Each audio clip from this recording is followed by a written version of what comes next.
um grande prazer, uma grande honra ter sido convidado para dividir com vocês um pouco da minha experiência, daquilo que eu aprendi ao longo dos últimos anos e um pouco também da minha história. O meu objetivo em ter aceitado esse convite é através desse compartilhamento de informações e de experiências, de alguma forma, poder colaborar com essa fase que você está, essa fase tão importante e crucial da sua vida, onde você está se preparando, se qualificando e ainda decidindo para qual direção você vai seguir na sua vida e na sua carreira. Eu espero realmente que a minha experiência seja importante para você e colabore de alguma forma com as suas decisões futuras. Bom, antes de começar a falar sobre a minha história, que é uma trajetória empreendedora, não é? Essa é a minha experiência profissional, ela está toda relacionada, quase que 100% relacionada a uma trajetória empreendedora. Então, antes de começar a falar sobre alguns detalhes dessa minha história, eu gostaria de compartilhar alguns conceitos sobre empreendedorismo que eu particularmente, a forma como eu enxergo o empreendedorismo. Eu gostaria de compartilhar isso antes com você. A primeira dessas características é que todo empreendedor, ele tem uma meta, ele tem objetivos, ele tem sonhos. Sem exceção, todo empreendedor, se a pessoa não tem meta, não tem objetivo ou não tem sonhos, você pode ter certeza, essa pessoa não é uma pessoa empreendedora. Bom, a segunda segunda característica que tem um empreendedor é que ele tem a coragem de assumir riscos. Nós vivemos numa sociedade onde o culto à estabilidade ela é muito difundida, muito difundido esse culto à estabilidade. A estabilidade ela é uma sensação fictícia. Às vezes você tem uma vida estável, vem um terremoto, vem uma catástrofe natural, não é? Vem uma morte na família. Nós não temos controle sobre tudo que acontece ao nosso redor. Por isso a estabilidade ela não existe. Então, num cenário onde as pessoas buscam um ambiente mais seguro, isso não colabora para essa segunda característica de um empreendedor, é que ele precisa ter coragem de correr riscos. A terceira característica de um empreendedor, ele trabalha duro para concretizar o projeto dele. O empreendedor é aquele cara que é o primeiro a chegar e que é o último a sair. Ele não trabalha por horário, ele não trabalha porque isso é feriado, fim de semana. O empreendedor trabalha focado em sua meta, focado em seu objetivo. Não é? Não adianta nada ele ter uma visão fantástica de um negócio e não ter a coragem para botar ele em prática. Mas também não adianta nada, ainda que ele tenha tido a visão de iniciar o seu projeto e tenha tido a coragem de dar o primeiro passo, não adianta nada se ele não tiver a disposição de trabalhar duro para concretizar aquele projeto. Eu enxergo o empreendedor dessa forma, alguém que ele tem a meta, objetivos e sonhos, coragem de assumir riscos e de trabalhar duro para concretizar o seu objetivo. Acontece que quando nós chegamos nessa sociedade, e a gente precisa se adequar a essa sociedade, a gente começa um processo de padronização. Todas as crianças, elas entram nesse processo de padronização. A sociedade, nós chegamos numa sociedade que ela já era dessa forma, ela já era desse jeito. Então a gente precisa se padronizar, entrar dentro dessa caixa, dessa sociedade. Eu considero muito importante a gente ser educado, a gente saber viver em sociedade, a gente saber lidar com várias pessoas, respeitar o espaço das outras pessoas, respeitar as leis. Tudo isso é fundamental.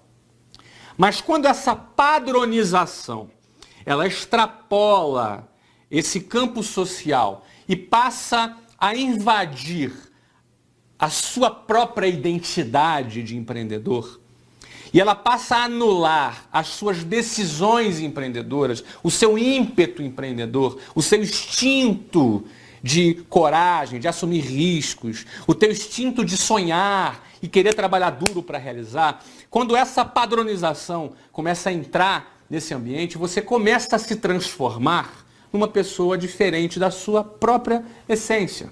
E quando você permite que as suas escolhas sejam padronizadas, os seus resultados serão padronizados. As suas decisões deixam de ser decisões empreendedoras e passam a ser decisões padronizadas. Então, eu quero começar assim, contar um pouco da minha história para você, com esse pano de fundo. Com você tendo a consciência que existem decisões empreendedoras e decisões padronizadas. Quando nós começamos, quando a nossa vida ela passa a ser formada por decisões padronizadas, logo, os nossos resultados serão resultados padronizados. Mas quando nossa vida é pautada por decisões empreendedoras, logo, nós vamos colher resultados também diferentes por conta desse tipo de decisão. Eu quero começar bem lá do início mesmo, não é? Eu venho de uma família de classe média baixa, minha mãe professora do município, dava aula de matemática em escolas públicas, e meu pai sargento do Exército. Ou seja, os dois juntos tinham uma renda baixa que nos encaixavam, essa renda nos encaixava ali dentro da classe média baixa. Eu vim da periferia do Rio de Janeiro, não sei quantos conhecem aqui, mas o bairro onde eu fui criado por toda a minha vida é o bairro Jabur. O bairro Jabur é depois de Bangu, perto de Santíssimo, Senador Camará. É uma zona ali no meio de várias favelas. Favela do Sapo, Cavalo de Aço, Marco 7, várias favelas ali na zona oeste do Rio de Janeiro, uma das regiões mais pobres do Rio, não é? Dominadas ali por tráfico de drogas, uma região bastante complicada, com gente muito agradável, gente boa, mas gente sofrida. Não é? Sofrida pelo transporte público, pelo sistema de saúde precário que o governo, infelizmente, oferece para toda a população. Eu nasci nesse contexto. Né? Nasci ali em classe média baixa, num apartamento de aproximadamente 70 metros quadrados. Era meu pai, minha mãe, eu, 2 irmãs e a minha avó. Éramos 6 pessoas ali, naquele apartamento do bairro Jabur. Eu sempre estudei em escolas públicas, sempre estudei. Desde a minha primeira série, eu fui estudando até para frente, eu estudei em escolas públicas. E nesse contexto,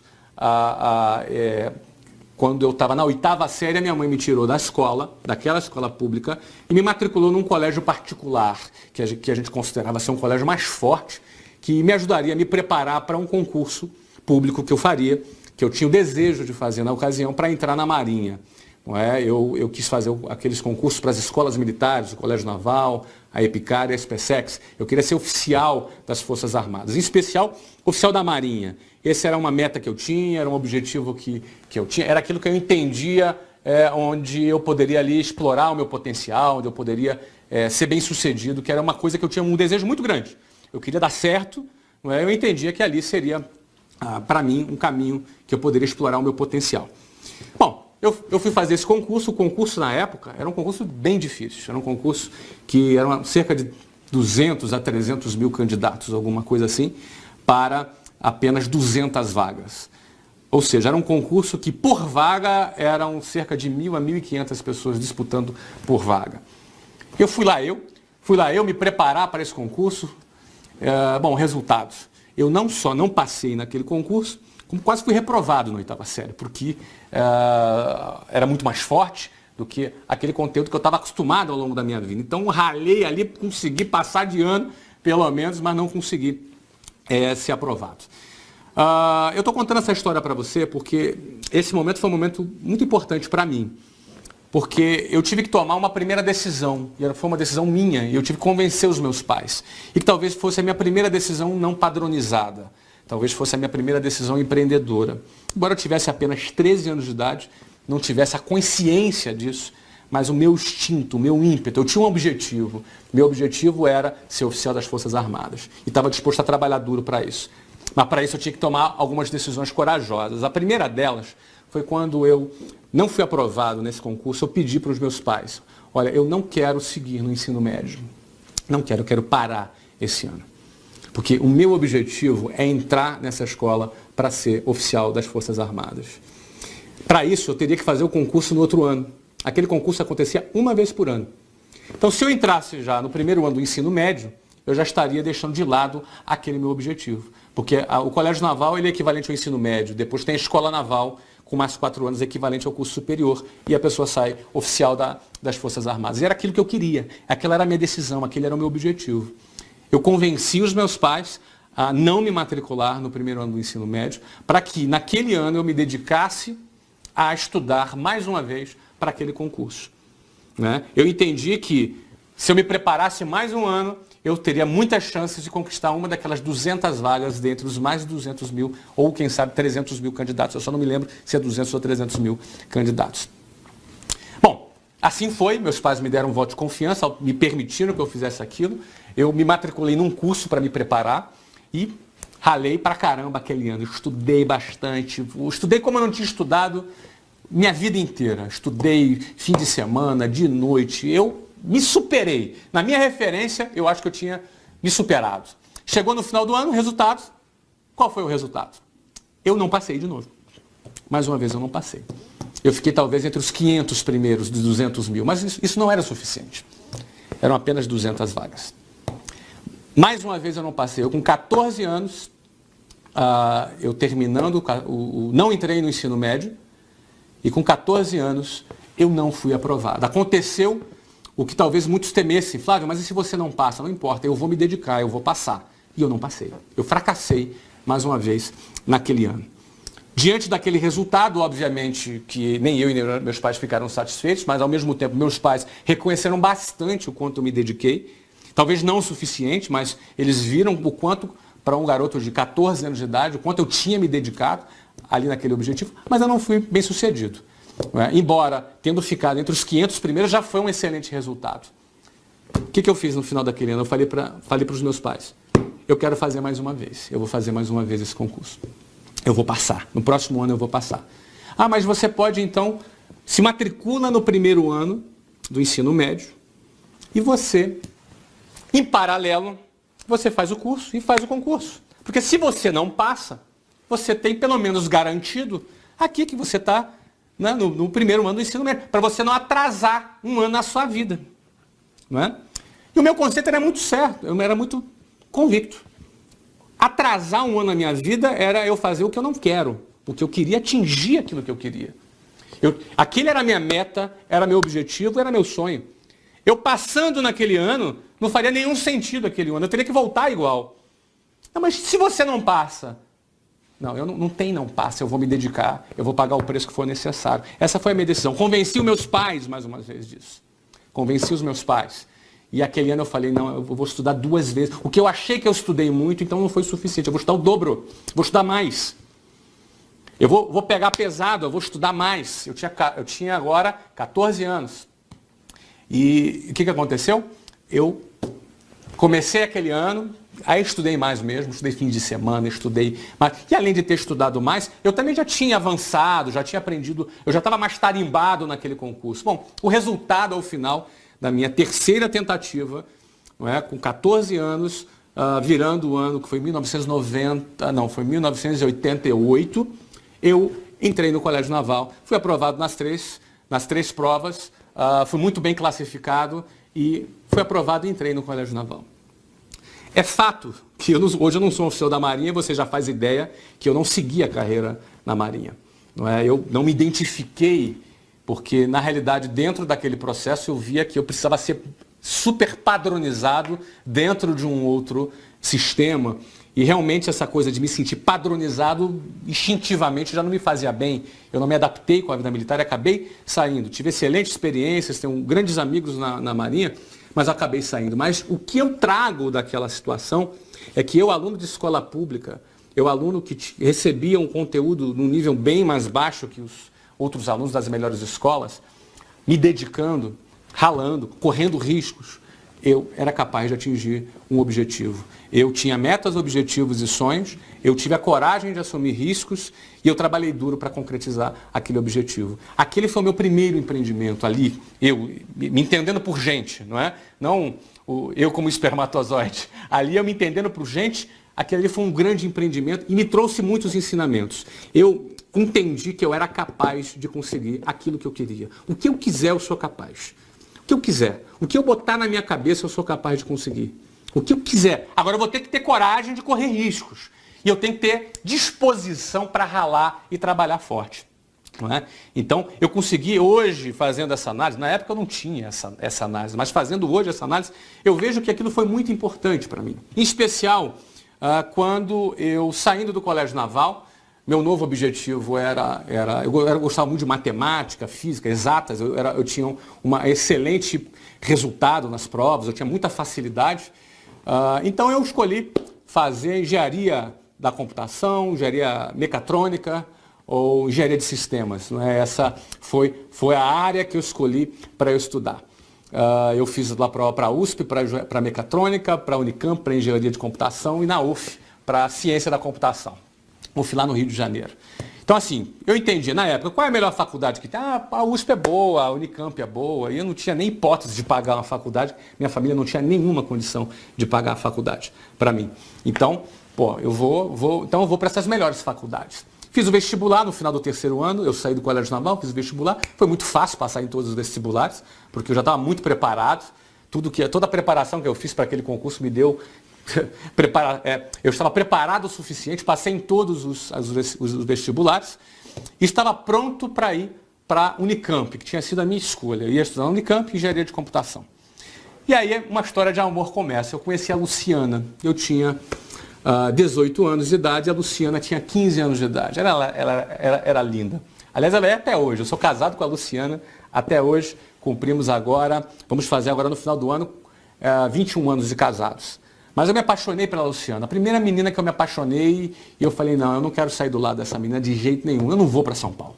Eu não vou para São Paulo, eu não vou para a Unicamp. Aí um monte de gente já me chamou de maluco. Você tá louco, cara, vai para a Unicamp, você passou para lá, vai para lá. Não, eu não vou mais. Não vou para a Unicamp. Me apaixonei pela Luciana. É do lado dessa menina que eu quero passar o resto da minha vida.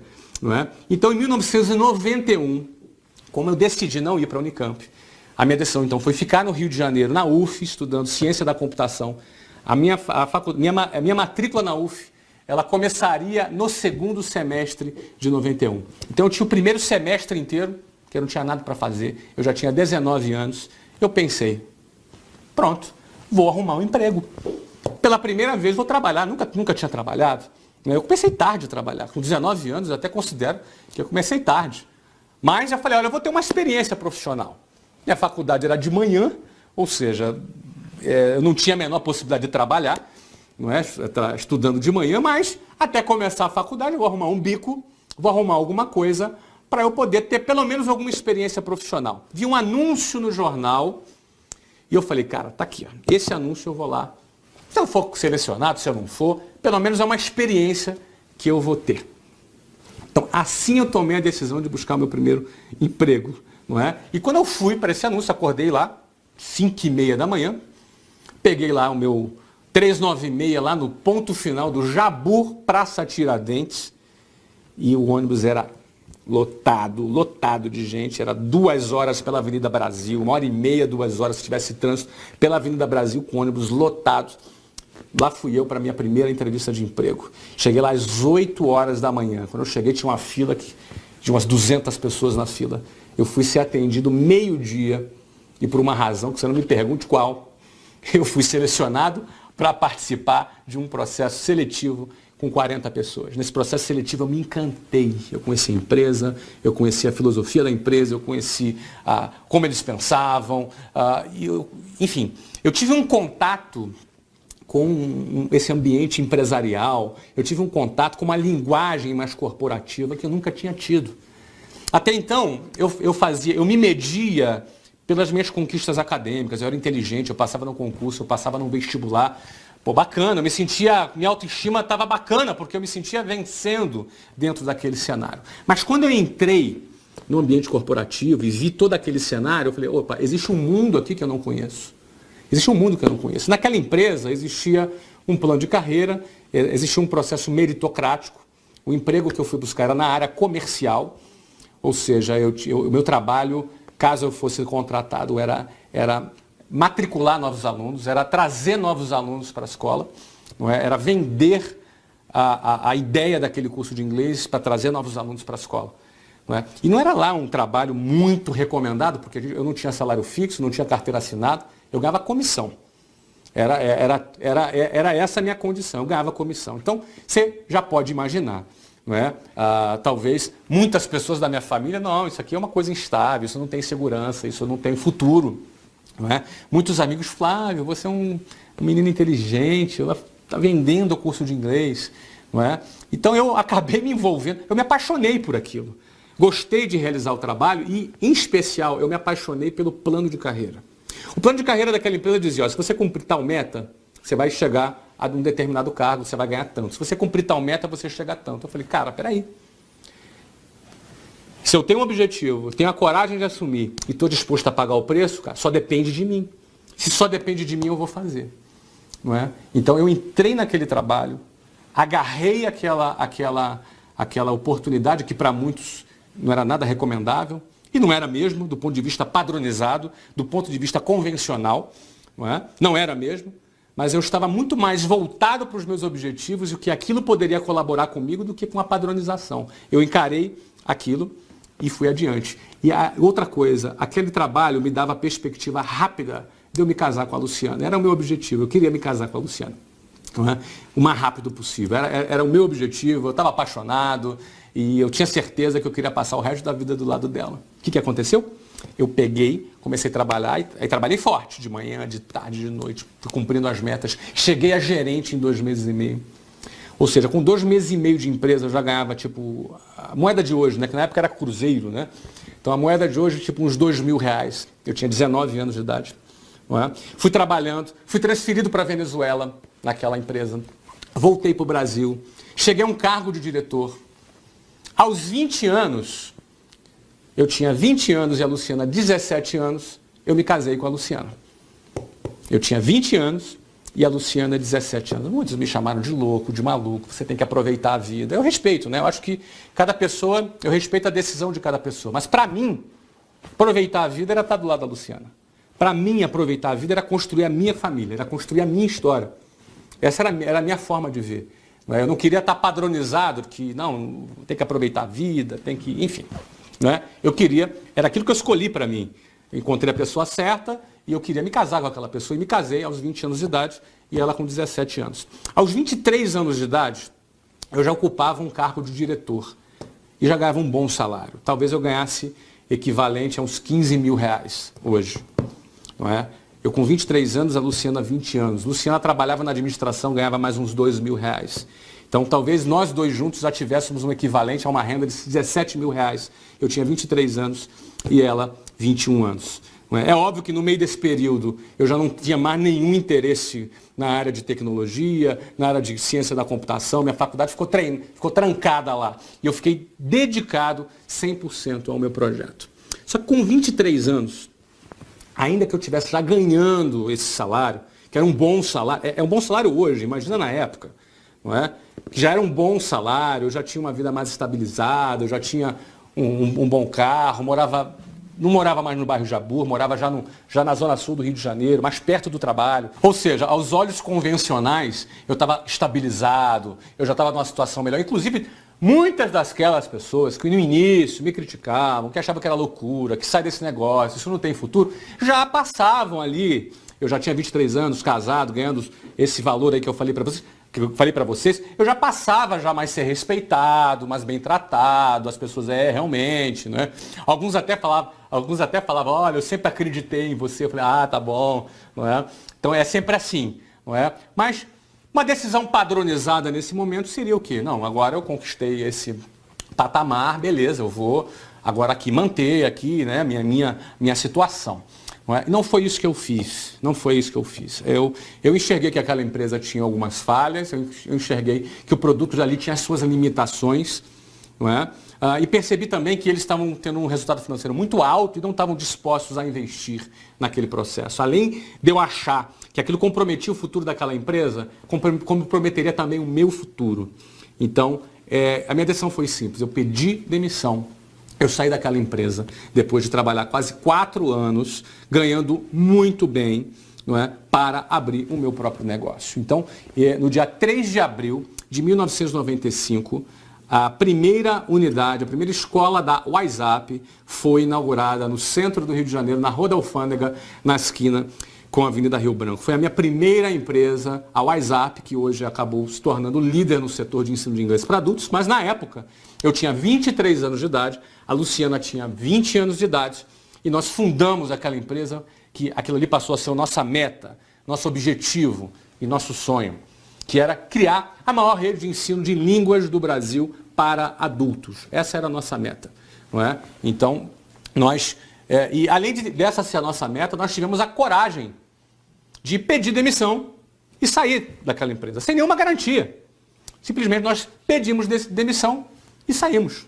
Nós já éramos casados, tínhamos aluguel para pagar, tínhamos contas para pagar, tínhamos responsabilidades para pagar, mas nós tínhamos uma meta, um objetivo e um sonho e reorganizamos a nossa vida, reduzimos nossas despesas, peguei meu carro bacana, vendi, peguei um carro mais simples, não é? Então, reorganizamos a nossa vida para iniciar um novo projeto. Nós tivemos a coragem de iniciar esse novo projeto e eu me dispus a ralar, a trabalhar da mesma maneira que eu estudei para passar naquele concurso quando eu tinha entre 13 e 15 anos de idade.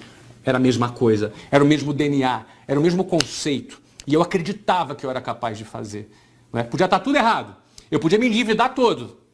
Podia. Não tinha nenhuma garantia. Mas eu planejei e nós tivemos a coragem de meter a mão na massa. Eu digo isso porque para montar uma escola, naquela época, você precisaria de uns 180 a 200 mil reais. Eu não tinha esse dinheiro.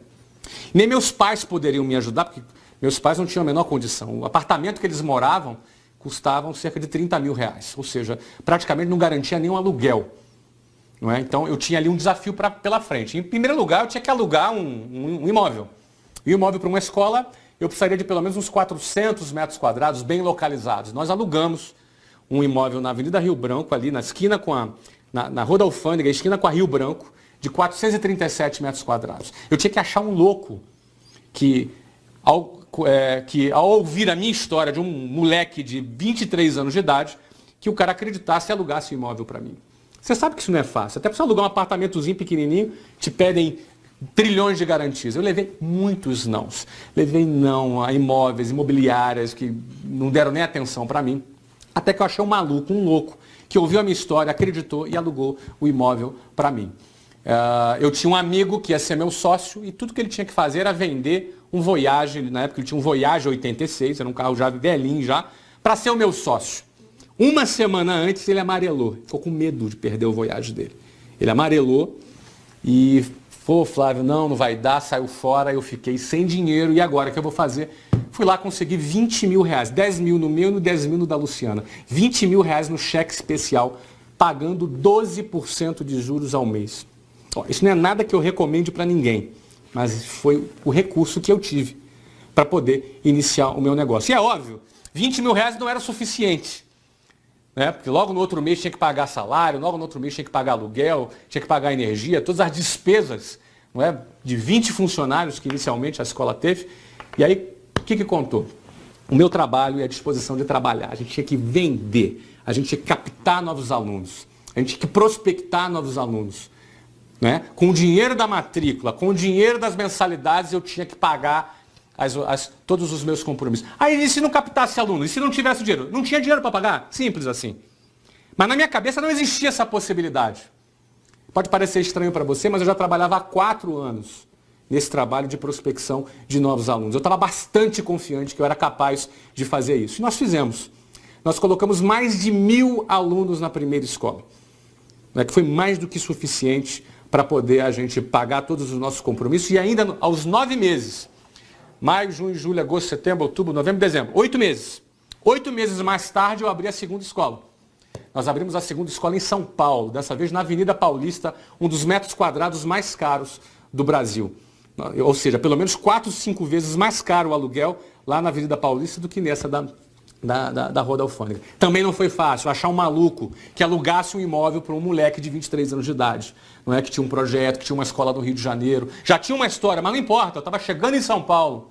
E a gente escolheu a Avenida Paulista porque ali estava o nosso público, público adulto. Pessoas que precisavam aprender inglês mais rápido, por razões profissionais. Era naquele ponto que a gente queria. Foi ali que a gente planejou. Encontramos um outro louco, alugou um imóvel para nós e botamos mais de 1.500 alunos no primeiro ano. E essa escola foi uma das escolas que gerou mais receita para a nossa rede.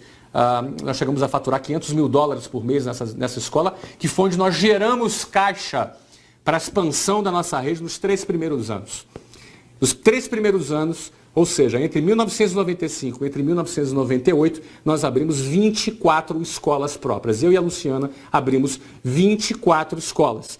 Rio de Janeiro, São Paulo, Goiânia, Salvador, Maceió, Belo Horizonte, Curitiba, Porto Alegre, enfim. Não é? Eram 24 escolas localizadas nas principais capitais do Brasil nos 3 primeiros anos de nossa empresa. Ou seja, foi um crescimento meteórico, rápido, um sucesso metodológico, porque nós trouxemos para o mercado um conceito de inglês para adultos. Naquela ocasião, as escolas de inglês eram muito focadas para crianças e adolescentes e a gente revolucionou, a gente pensou fora da caixinha e criou um modelo de ensino voltado para o público adulto que desse à pessoa um resultado mais rápido. Porque o adulto não quer ser professor de inglês, então ele não precisava ficar 7 anos, 10 anos estudando inglês. Ele queria falar, conversar, se comunicar, que essa é a proposta que a WhatsApp tem e por isso que ela hoje matricula um novo aluno a cada 5 minutos. Hoje é matriculado na WhatsApp. E nos anos de 2009 e até 2012, não é? A WhatsApp abriu uma nova escola a cada 2 dias. Então essa é a história da WhatsApp, essa é a história dessa primeira empresa que eu fundei. Com base em uma série de decisões que não eram padronizadas. Não era padronizado eu largar minha faculdade em Campinas para ficar no Rio, não era padronizado eu trancá-la para poder me dedicar a vender curso de inglês, aí eu me casar com 20 anos, aí eu abri uma escola deixando um salário de 15 mil reais. Não era padronizado a gente partir para abrir 24 escolas em 3 anos, ou seja, é uma nova escola a cada 45 dias. Não é? Eu acredito que entre decisões empreendedoras e decisões padronizadas, a escolha entre esses 2 tipos de decisões é que vão definir que tipo de empreendedor nós vamos ser. Porque eu já te falei, empreendedor todos nós somos. Todos nós somos empreendedores. Mas se nós vamos mais longe ou se nós não vamos tão longe assim, vai ser resultado do tipo de decisão. Se é uma decisão empreendedora ou se é uma decisão padronizada. Não é? A WhatsApp foi vendida agora, no mês de abril de 2013 para Abril Educação, numa transação bilionária. Né? Isso é uma coisa pública, saiu em vários jornais, saiu em várias revistas. Não é? A concretização desse negócio, a realização do lucro desse negócio foi feita após 18 anos, não é? Entre 1995 e 2013.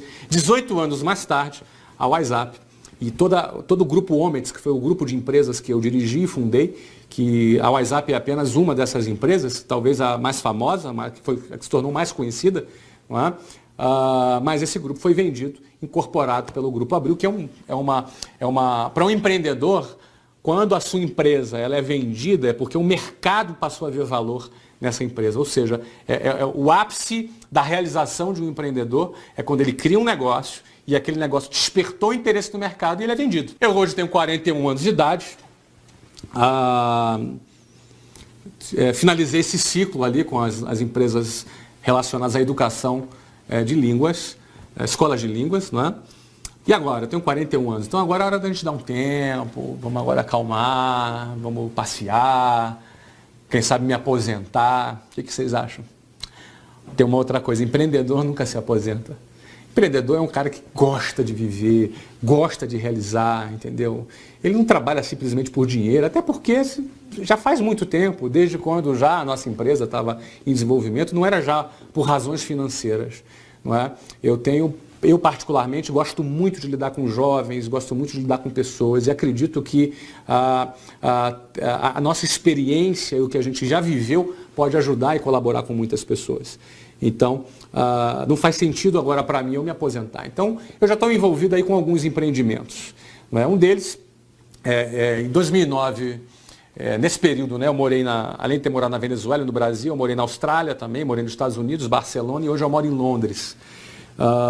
E desde Londres, de lá de Londres, eu comando os novos negócios que eu acabei me envolvendo nos Estados Unidos e no Brasil. Nos Estados Unidos, eu comprei um time de futebol. Não é? Eu gosto bastante de futebol, como todo brasileiro, e Orlando City Soccer. Se você quiser entrar lá no Facebook, conhecer, seguir a nossa página, nós estamos agora negociando a nossa entrada na MLS, Major League Soccer, que é a primeira divisão do futebol nos Estados Unidos. Eu falo futebol, é soccer, o futebol mesmo, o nosso futebol. Não é? Talvez muitos pensassem, nossa, o cara vai investir em futebol nos Estados Unidos, onde o mercado não é tão desenvolvido. Bom, pois é lá mesmo que o empreendedor quer investir. É lá mesmo, onde o esporte não é desenvolvido, onde o empreendedor ele quer entrar. Lá nos Estados Unidos, um clube é uma empresa. Então, assim, muitas vezes me perguntam, cara, tu é flamenguista, por que você não investe no Flamengo? Eu não posso comprar o Flamengo, não é? O Flamengo é um clube. Lá nos Estados Unidos, os clubes são empresas. Então, eu comprei um clube de futebol. Nós estamos entrando na primeira divisão do futebol lá nos Estados Unidos em 2015. Vamos levar uma grande estrela brasileira para jogar. Não é? E minha meta nesse clube, meu objetivo, o meu sonho é construir uma marca global de futebol. Assim como Manchester City, assim como Chelsea, assim como, enfim, como Flamengo, como Corinthians, como, enfim.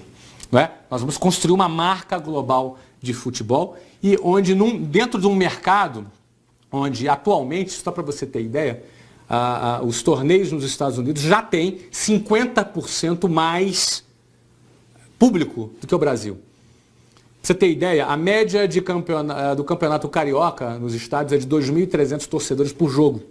A média do campeonato paulista é de 5.000 torcedores por jogo. A média do campeonato brasileiro, que é o principal campeonato no Brasil, é de 12.000 torcedores por jogo. É óbvio que tem jogos com 50.000, mas na média, 12.000 torcedores por jogo. Lá no Brasil, aqui, só para você ter ideia, lá nos Estados Unidos, a MLS tem uma média de 18.500 torcedores por jogo. Ou seja, a média de público nos Estados Unidos já é 50% maior do que aqui, no país do futebol, do Campeonato Brasileiro. 3,5 vezes maior do que o Campeonato Paulista, 9 vezes maior do que o Campeonato Carioca. Então, o futebol nos Estados Unidos está explodindo.